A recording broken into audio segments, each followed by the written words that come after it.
चांद बीबी का नाम ही इतिहास के पन्नों में गरजता है।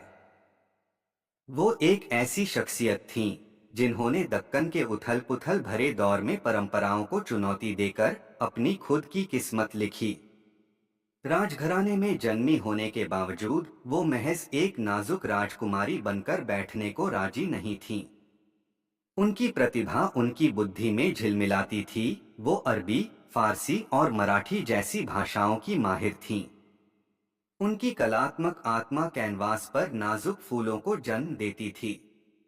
लेकिन किस्मत ने चांद बीबी के लिए एक अलग ही रास्ता तय किया था। परिस्थितियों ने उन्हें पहले बीजापुर सल्तनत की और फिर अपने पड़पोते बहादुर शाह के लिए अहमदनगर सल्तनत की रीजेंट शासक की अनुपस्थिति में शासन चलाने वाली बना दिया। उनकी कुशल डिप्लोमेसी और प्रशासन क्षमता एक बार फिर जगमगाने लगी। वो राजनीतिक तूफानों में राज्य को संभालती रहीं, गठबंधन करती रहीं और आर्थिक स्थिरता बनाए रखी। हालांकि अकबर के शक्तिशाली मुगल साम्राज्य के सामने उन्हें एक और भी बड़ी परीक्षा देनी थी।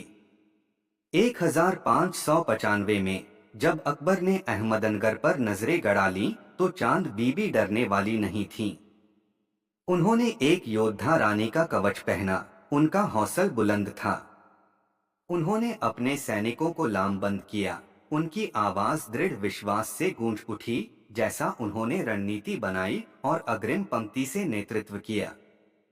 भले ही शहर अंततः गिर गया, लेकिन भारी मुगल सेना के सामने चांद बीबी की बहादुरी ने उन्हें इतिहास में अमर कर दिया। लेकिन चांद बीबी सिर्फ एक निडर योद्धा नहीं थीं।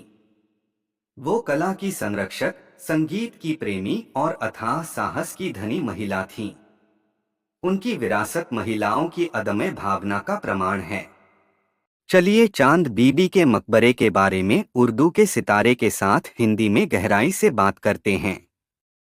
हालांकि चांद बीबी का असली मकबरा अहमदनगर से करीब 13 किलोमीटर दूर एक हरे भरे पहाड़ी पर स्थित है, जिसे सलाबत खान द्वितीय का मकबरा कहा जाता है। लेकिन इसका चांद बीबी से एक अनन्य संबंध है।